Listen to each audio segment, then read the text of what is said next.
बिस्मिल्लाहिर्रहमानिर्रहीम। I hope आप सब लोग ठीक होंगे और गुड हेल्थ में होंगे।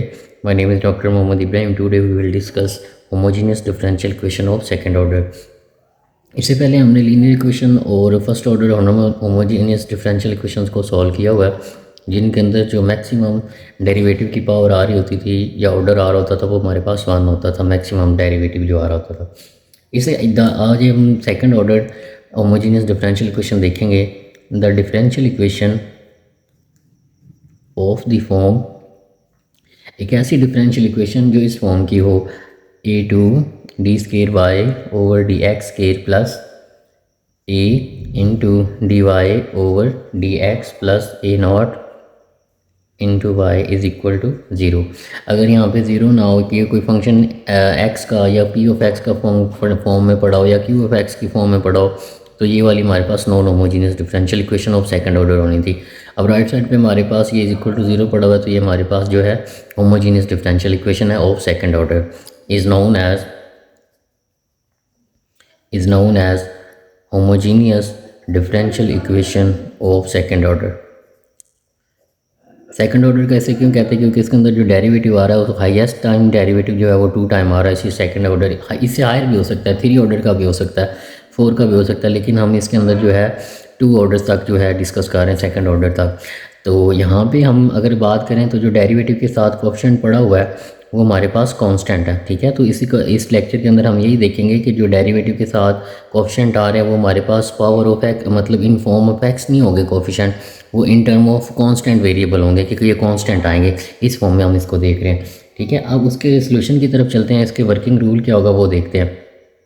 वर्किंग रूल के लिए हमारे पास क्या होगा, हम सबसे पहले लेट कर लेते हैं कि D over D two X जो है ये हमारे पास एम के इक्वल है। एम के इक्वल ले लें या कैपिटल डी के इक्वल भी ले सकते हैं, हम जिस की फॉर्म में मर्जी ले लें। हमने इसको डिफाइन कर दिया कि डी ओवर डी एक्स जो है वो एम के इक्वल है, तो हमारे पास D square over D X square किसके इक्वल हो जाएगा, that will be equal to M square. तो यहाँ पे हमारे पास आ जाएगा A two M two into Y plus A D Y over D X की जगह पे हमारे पास एम आ जाएगा, वाई एज इट इज़ आ जाएगा, plus A naught into Y is equal to zero. यहाँ से हमारे पास ए two M power two A M plus A naught is equal to Y is equal to zero, ये form बनेगी। तो यहाँ से हमारे पास 2 फैक्टर हैं, आपस में मल्टीप्लाई होकर आंसर 0 दे रहे हैं। तो इसका मतलब ये होगा या पहली टर्म 0 के इक्वल है या हमारे पास जो है दूसरी टर्म है वो इक्वल टू 0 है। तो यहाँ से ये वाली टर्म 0 के इक्वल नहीं होगी, क्योंकि ये हमारे पास डिपेंडेंट वेरिएबल है और ये हमारे पास फंक्शन है। अगर फंक्शन 0 ही हो जाए तो फिर हमें ये सारा काम करने की ज़रूरत क्या है, ठीक है। तो इसको हम नॉन ज़ीरो ले रहे हैं। अब अगर ये हमारे पास 0 के इक्वल है A two M two plus A into M plus A naught, इसको ए वन नाम दे देते हैं, ठीक है। इसको ए वन नहीं देते, इसको ए नॉट नाम देते। तो ये हमारे पास क्या है, एक क्वाड्रेटिक इक्वेशन है इन टर्म ऑफ एम, ठीक है। अब अगर जब आप इसको सॉल्व करेंगे, इसका जब आप सोल्यूशन फाइंड आउट करेंगे तो हमारे पास एम के 2 रूट्स आएंगे, एक एम वन आएगा, दूसरा एम टू आएगा। तो यहाँ पे इसके 2 रूट्स आएंगे, इनसे एक तरह के होंगे। तो इसके 3 केस हमारे पास होते हैं। सबसे पहला जो केस होता है उसमें हम ये देखते हैं कि हमारे पास पहला केस है कि अगर ये जो हमारे पास रूट्स आए हैं M one and M two, ये जो दोनों रूट्स आए हैं हमारे पास आर रियल एंड डिस्टिंक्ट। अगर ये हमारे पास रूट्स जो हैं वो रियल है, मतलब उनके अंदर एयोटा या इमेजिनरी पार्ट नहीं आ रहा, तो हमारे पास ये रियल है और डिस्टिंक्ट हैं, तो फिर हमारे पास ये जो हमारे पास डिफरेंशियल इक्वेशन आई है इसका सोल्यूशन क्या बनेगा, वो हमारे पास बनेगा y is equal to C one E की power M one into X plus C two E की power M two into X, ठीक है। पहले रूट के साथ सी वन ई की पावर एम वन जो पहला रूट आया उसके साथ एक्स मल्टीप्लाई करवा देंगे और ई की पावर ले लेंगे। फिर सी टू कोई कांस्टेंट दूसरा होगा, उसको हमने ई की पावर एम टू जो दूसरा रूट आया उसके साथ मल्टीप्लाई करवा देंगे एक्स को, तो ये इसका आंसर हमारे पास बनेगा और ये हमारे पास क्या होगा, इसका जनरल आंसर होगा, ठीक है। अगर इसके रूट्स जो हैं वो रियल आ रहे हैं और डिस्टिंक्ट आ रहे हैं। अब केस नंबर 2 है हमारे पास, अगर रूट्स जो हैं M one and M two are real and same, अगर वो हमारे पास रियल एंड सेम आ रहे हैं तो फिर इसका जो जनरल सोल्यूशन बनेगा हमारे पास इस डिफरेंशियल इक्वेशन का, वो हमारे पास कैसे बनेगा, हम ये सेकंड ऑर्डर की डिफरेंशियल इक्वेशन के सोल्यूशन को डिस्कस कर रहे हैं, ठीक है। तो जो सेकंड ऑर्डर की डिफरेंशियल इक्वेशन है, इसका जो सोल्यूशन हमारे पास बनेगा वो बनेगा C1, ठीक है। और यहाँ पे आ जाएगा plus x into C2 into comma E की पावर m इंटू एक्स। क्योंकि m1 और m2 दोनों सेम होंगे तो हम e की पावर mx एक बार लिख लेंगे और C1 plus x into C2 इसके साथ मल्टीप्लाई हो जाएगा e की पावर mx। तो इसका जो जनरल सोल्यूशन है इस डिफरेंशियल इक्वेशन का, अगर इसके जो रूट्स हैं वो दोनों हमारे पास रियल आ रहे हैं और सेम आ रहे हैं, तो फिर इसका ये आंसर हमारे पास बनेगा। अब तीसरा केस इसका हमारे पास क्या बनता है, वो ये बनता है कि अगर हमारे पास जो रूट्स आ रहे हैं, जो m1 एंड m2 है, ये दोनों आर क्या है, इमेजिनरी है। अगर ये इमेजिनरी आ रहे हैं फिर क्या बनेगा, देन हमारे पास अगर ये इमेजिनरी आ रहे हैं तो इनके जो रूट्स का आंसर है वो तकरीबन इस फॉर्म का होगा, a प्लस अयूटा b इस फॉर्म का हमारे पास होगा। तो इसके लिए हम इसका जो जनरल सोल्यूशन है वो कैसे लिखेंगे, that will be equal to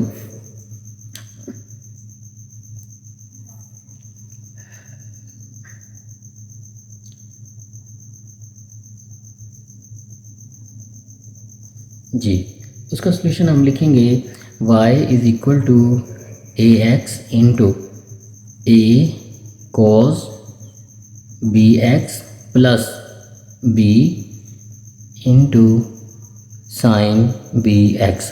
अब यहाँ पे a और b हमारे पास कांस्टेंट हैं। a हमारे पास क्या होगा, जो रियल पार्ट आया करेगा m1 और m2 में से, जो रियल पार्ट आया करेगा वो हमारे पास उसका होगा ए होगा, और जो इमेजिनरी पार्ट होगा वो हमारे पास बी का, यहाँ पे बी जो है इमेजिनरी पार्ट आया करेगा और एक ही जगह पे हमारे पास क्या आया करेगा, उसका रियल पार्ट आया करेगा। हमने वाई की जो सोल्यूशन है वो फाइंड करना है। तो सोल्यूशन इसका जो है 3 केसेस में हमने डिवाइड किया है। अगर हमारे पास m1 and m2 are the real value, अगर हमारे पास m1 और m2 जो है इनको सॉल्व करते हैं तो इसका आंसर हमारे पास रियल नंबर आता है और डिस्टिंक्ट आता है। फॉर एग्जांपल एक m1 है दूसरा m2 है, जब आप इनको सॉल्व करते हैं वो रियल और डिस्टिंक्ट आते हैं तो उसका सोल्यूशन हमारे पास आएगा C1 e की power m1x plus C2 e की पावर m2x की फॉर्म में हमारे पास आएगा, ठीक है। अब हमने यहाँ पे 2 टाइम तक क्यों गए, C1 और C2 दो कांस्टेंट क्यों लिए, 3 क्यों लिए, क्योंकि हमारे पास 2 रूट्स आए हैं इसलिए हमने 2 कांस्टेंट यहाँ पे यूज़ किए हैं। अब आगे दूसरा केस ये है कि अगर आप m1 और m2 इनको सॉल्व करते हैं इस क्वेश्चन को, और m1 और m2 दोनों जो हैं रियल आते हैं और सेम आते हैं, मतलब एक तरह के आते हैं, m1 और m2 दोनों बराबर हैं, तो उसको लिखने के लिए क्या आएगा, C1 प्लस C2 x, इसके साथ x मल्टीप्लाई करवा देंगे और ब्रैकेट लगा देंगे और e की पावर mx एक टाइम लिख देंगे, ठीक है। दोनों रूट्स में से कोई एक रूट एक बार लिख देंगे और C1 plus x into C2 के साथ उसको मल्टीप्लाई करवा देंगे। अब तीसरी कंडीशन हमारे पास ये है कि m1 एंड m2 जो हैं दोनों डिस्टिंक्ट हों और वो कॉम्प्लेक्स नंबर हों, ठीक है। तो ये हमारे पास a प्लस योटा b की फॉर्म में अगर हमारे पास आ रहा है तो इसके लिए हमारे पास जो हम इसका सोल्यूशन लिखा करेंगे second order homogeneous differential equation का, वो हमारे पास आएगा y is equal to e की पावर ax। a क्या होगा, जो हमारे पास उसको उस कॉम्प्लेक्स नंबर के तो जो रियल पार्ट होगा e की पावर ax, ये हमारे पास रियल नंबर है, ठीक है। ये रियल पार्ट जो था जब आप m को सॉल्व करेंगे तो एक नंबर जो आएगा दूसरा उसका कॉन्जुगेट होगा, तो हम उनको एक a plus iota b, a plus iota a plus minus iota b की शक्ल में लिख सकते हैं। तो a हमारे पास क्या होगा, जो रियल पार्ट होगा उसको e की पावर ax, यहाँ पे a आ जाएगा, इनटू ब्रैकेट लगाएंगे a कॉस, जो b आ रहा होगा उसको आपने bx प्लस कैपिटल B, ये a और b कांस्टेंट है यहाँ पे, ठीक है, plus b sine into B X, जो स्मॉल b आ रहा होगा उसको यहाँ पे आपने लिख देना है और उसके साथ x मल्टीप्लाई करवा देंगे और ये हमारे पास इस फॉर्म में इसका आंसर आएगा।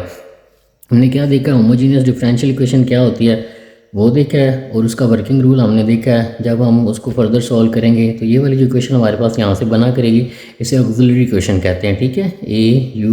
AUXILARY ऑक्सिलरी इक्वेशन इसको कहते हैं, या इसको कैरेक्टरिस्टिक इक्वेशन भी कहते हैं, जो हमारे पास इस होमोजेनियस डिफरेंशियल इक्वेशन की कैरेक्टरिस्टिक को बताया करेगी कि इसके रूट्स किस नेचर के होंगे, रियल होंगे या सेम होंगे या नहीं होंगे, रियल होंगे या डिस्टिंक्ट होंगे, और उसके साथ अगर कॉम्प्लेक्स रूट आ जाएंगे तो उनको कैसे देखेंगे। तो इसके रिलेटेड हम अब क्वेश्चन देख लेते हैं ताकि हमें अच्छे तरीके से इनकी समझ आ सके। जी, हमारे पास सबसे पहले एग्जांपल दी हुई है कि calculate the solution of differential equation. हमारे पास डिफरेंशियल इक्वेशन दी हुई है, सॉल्व लिखा हुआ है, solve the differential equation D square Y over D X square minus 5 dy over D X plus 6y is equal to 0। ये हमारे पास एक डिफरेंशियल इक्वेशन दी है, हमने इसको सॉल्व करना है। तो अगर आप यहाँ पे देखें, हमें कैसे पता चलेगा कि हमने इसके लिए ये मेथड लगाना है रूट्स वाला। तो हम जितने भी हमने अभी से पहले लेक्चर्स में क्वेश्चन किए, आपने देखा होगा कि उसमें हमारे पास जो भी डिफरेंशियल इक्वेशन आती थी वो हमारे पास फर्स्ट ऑर्डर की आ रही थी, ठीक है।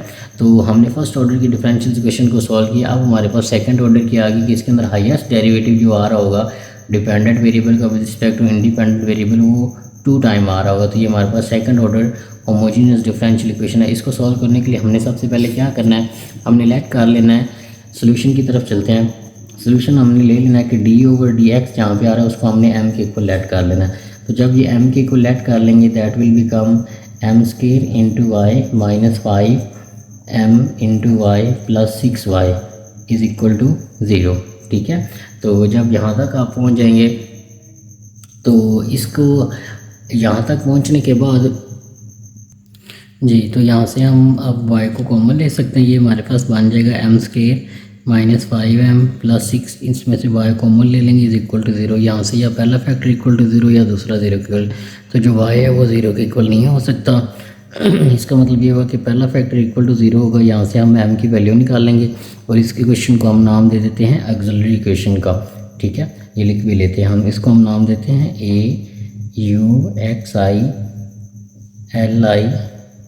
ऑक्सिलरी इक्वेशन का, इसको हम नाम दे देते हैं, ठीक है। यहाँ पर भी हम लिख सकते हैं कि जब हमारे पास इसको हम बनाते हैं dy/dx को हम m के इक्वल पुट करते हैं, ये इक्वेशन बनती है। y को कॉमन लेते हैं तो y 0 के इक्वल नहीं हो सकता।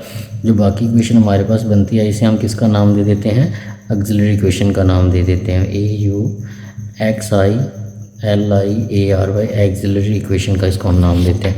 और उसके बाद हम इसको सॉल्व करेंगे, m की वैल्यू निकालेंगे और फिर हम रूट्स का तयन करेंगे कि रूट्स हमारे पास रियल आते हैं या डिस्टिंक्ट आते हैं, और उसके हिसाब से फिर हम इसको सॉल्व कर देंगे, ठीक है। तो ये हमारे पास इक्वेशन बनी है m² minus 5m plus 6 is equal to 0। ये हमारे पास एक क्वाड्रेटिक इक्वेशन है, इसके अंदर वेरिएबल हमारे पास m आ रहा। तो यहाँ पे अगर आप देखें तो हम इसके ऊपर फैक्टराइज, ये हमारे पास बनेगा m² minus 3m minus 2m plus 6 is equal to 0। इन दोनों को मल्टीप्लाई करेंगे तो plus minus minus 3 2s are 6 और m² आ जाएगा, ठीक है। इस दोनों को मल्टीप्लाई करें तो 6m² बनना चाहिए। इनको भी सोल्व करते तो 6m² बन रहा है और इन दोनों को दोनों माइनस हो रही है तो अलामत नफी रक में जमा कर देंगे तो माइनस 5m बन जाएगा। इन दोनों में से m को कॉमन लेंगे, यहाँ पे हमने फैक्टराइजेशन की है इस क्वेश्चन की सिर्फ, तो m-3 रह जाएगा। यहाँ से -2 को कॉमन लेंगे तो m-3 इज इक्वल टू 0। तो यहाँ से इसको सिंप्लीफाई करेंगे तो m-2 into m-3 is equal to 0 हमारे पास आ जाएगा। फर्दर आप इसको सॉल्व करेंगे तो m की वैल्यू हमारे पास इज इक्वल टू 2 आ जाएगी और m की वैल्यू हमारे पास क्या आ जाएगी 3। तो m की 2 वैल्यू हमारे पास आ रही हैं, ठीक है। एक हमारे पास m की वैल्यू 2 आ रही है और m की वैल्यू क्या आ रही है 3। यहाँ से हम करेंगे so roots are distinct, roots are real and distinct. तो इसके लिए हमारे पास फार्मूला क्या होता था, वो हमारे पास होता C1 E1 M1x plus C2 E M2x। तो यहाँ से हम इसका जनरल सोल्यूशन बनेगा C1 E M, इन दोनों में से कोई भी आप M1 ले लेते हैं, इसको ले लेते चाहे इसको ले लेते, हम 2 को M1 ले लेते हैं तो 2x प्लस C2 कांस्टेंट आ जाएगा और M2 की जगह पे 3 आ जाएगा, x आ जाएगा। तो ये हमारे पास एक second order homogeneous differential equation दी हुई थी, ये उसका हमारे पास सोल्यूशन आ गया। इसके साथ हम इसकी एक और एग्जांपल डिस्कस करते हैं। हमारे पास नेक्स्ट एग्जांपल है जी, नेक्स्ट एग्जांपल हमारे पास है d² over dx² plus dy over dx plus 4y is equal to 0 हमारे पास दिया हुआ है। इसको हमने सॉल्व करना है, क्वेश्चन नंबर 2 है हमारे पास। हमें कैसे पता चलेगा, हमने इसके ऊपर एग्जैक्ट फॉर्म लगानी है, सेपरेबल फॉर्म लगानी है। तो अगर ये लीनियर होती तो फिर हम उसकी तरफ जाते हैं। अब ये हमारे पास सेकंड ऑर्डर आ गई तो उसको सॉल्व करने के लिए हमने सबसे पहले ये पुट करना है कि dy over d over dx को हमने m के इक्वल पुट करना है। तो यहाँ से हमारे पास आ जाएगा m² into y plus m plus 4y is equal to 0। तो ये आ जाएगा m² plus m plus 4 into Y is equal to 0। यहाँ से हमारे पास आ जाएगा y does not equal to 0 और ये पहली टर्म 0 के इक्वल आ जाएगी, ठीक है। तो जब आप इसको 0 के इक्वल पुट करेंगे, ये हमें पता है कि ये हमारे पास क्या होती है, ऑक्सिलरी इक्वेशन होती है, ठीक है, ये हमारे पास एक्सिलरी इक्वेशन बन गया। अब यहाँ से इधर से हमने m की वैल्यू कैलकुलेट करनी है, तो ये हम ले लेते हैं। ये हमारे पास क्वाड्रेटिक इक्वेशन है इन टर्म ऑफ m, तो इसको आप सॉल्व करेंगे तो ये हमारे पास इसके फैक्टर बनेंगे 2m प्लस 4m, तो यहाँ पे हमारे पास आ जाएगा m स्क्वायर, और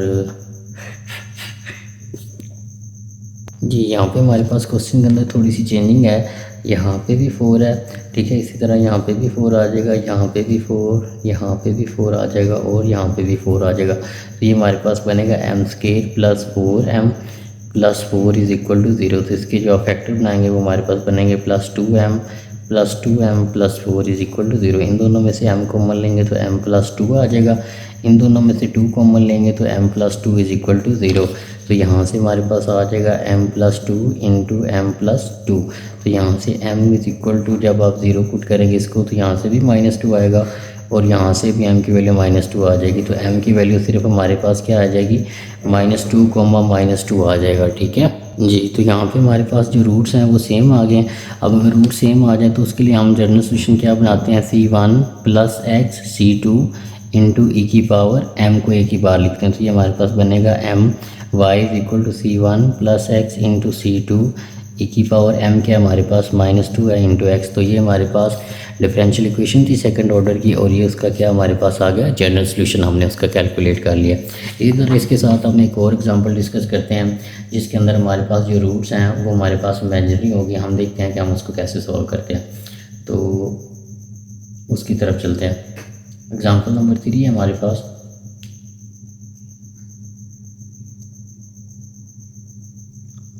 एग्जाम्पल नंबर 3 क्वेश्चन हमारे पास दिया हुआ है, solve D square Y over D X square plus D Y over D X plus Y is equal to 0। तो यहाँ से हम इसकी जब एक्सिलरी इक्वेशन बनाने की तरफ जाएंगे तो हमारे पास बनेगी m square Y plus m Y plus Y is equal to 0। दोनों में से m को y को कॉमन लेंगे तो Y square plus m plus 1 is equal to 0। यहाँ से y does not equal to 0 आ जाएगा, और एक्सिलरी इक्वेशन हमारे पास m square plus 1 is equal to 0, ये हमारे पास एक्सिलरी इक्वेशन बन जाएगी, ठीक है। अब हमने इसको सॉल्व करके m की वैल्यू निकालनी है और अपने रूट्स निकालने और उसके बाद उसका आंसर निकालेंगे। तो यहाँ पे आप देखेंगे कि इसके फैक्टर हमारे पास नहीं बनेंगे। यहाँ पे हम क्वाड्रेटिक फार्मूला लगाएंगे, वो हमारे पास किसके इक्वल आ जाएगा, m is equal to -1 plus minus under root minus B का स्केयर। अगर हम करेंगे 1 का स्केयर करेंगे तो 1 नहीं रहेगा, -4 ABC करेंगे तो 4 1 से मल्टीप्लाई होकर ये 4 इंटू 1 आ जाएगा, और डिवाइडेड बाई 2 इंटू 1 ये हमारे पास 1 आ जाएगा। ए की वैल्यू, बी की वैल्यू भी 1 और सी की वैल्यू हमारे पास 1 आ जाएगी। तो इसको फर्दर सॉल्व करेंगे, ये आ जाएगा -1 plus minus under root -3 over 2। तो इसको सॉल्व करेंगे तो -1 प्लस माइनस अंडर रूट 3 और माइनस अंडर रूट 1 को अलग करेंगे तो माइनस अंडर रूट 1 जो है वो योटा बन जाएगा, और अंडर रूट 3 अंदर रह जाएगा, और ये 2 आ जाएगा, और ये हमारे पास m की इक्वल आ जाएगा। यहाँ से हमें पता है इसके रूट्स निकालने के लिए हमें a और b दोनों पता होने चाहिए। तो हमारे पास ये जो a b की वैल्यू हम निकालेंगे तो m is equal to -1/2 plus minus iota under root 3/2, और that is equal to a plus iota b। हमने इसको a प्लस योटा b की शक्ल में लिख लिया। यहाँ पे हमारे पास जो a है वो -1/2 है, और b की जो वैल्यू है वो हमारे पास अंडर रूट 3/2 हम यहाँ पे उसको ले रहे हैं, ठीक है। तो इसको हम सॉल्व करते हैं, ये हमारे पास आ जाएगा is equal to m is equal to E की पावर, हमारे पास अगर हम जनरल की बात करें वो हमारे पास फार्मूला क्या बनता था, ई की power ax into a cos bx plus b sin bx। तो यहाँ पे हमने इसकी वैल्यू पुट करनी, y एज इट इज़ आ जाएगा e की पावर, a की वैल्यू है -1/2, यहाँ पे a की जगह -1/2 आ जाएगा, x as it is, a भी as it is, cos b की वैल्यू है हमारे पास अंडर रूट 3/2 प्लस यहाँ पे हमारे पास b आ जाएगा, b और साइन आ जाएगा, और b स्मॉल की जगह पे अंडर रूट 3/2, और यहाँ पे हमारे पास क्या आ जाएगा x। तो ये हमारे पास एक डिफरेंशियल इक्वेशन दी हुई थी, और ये उसका हमारे पास इसका आंसर आ जाएगा। जी आज का लेक्चर हम यहाँ पे वाइंड अप करते हैं। आई होप आपको इसके अच्छे तरीके से समझ आई होगी। अगर इसमें कोई आपको मुश्किल हो तो इसको ज़रूर पूछिएगा, इंशाल्लाह उसको क्लियर किया जाएगा। थैंक यू वेरी मच, अपना ख्याल रखिएगा, अल्लाह हाफिज़।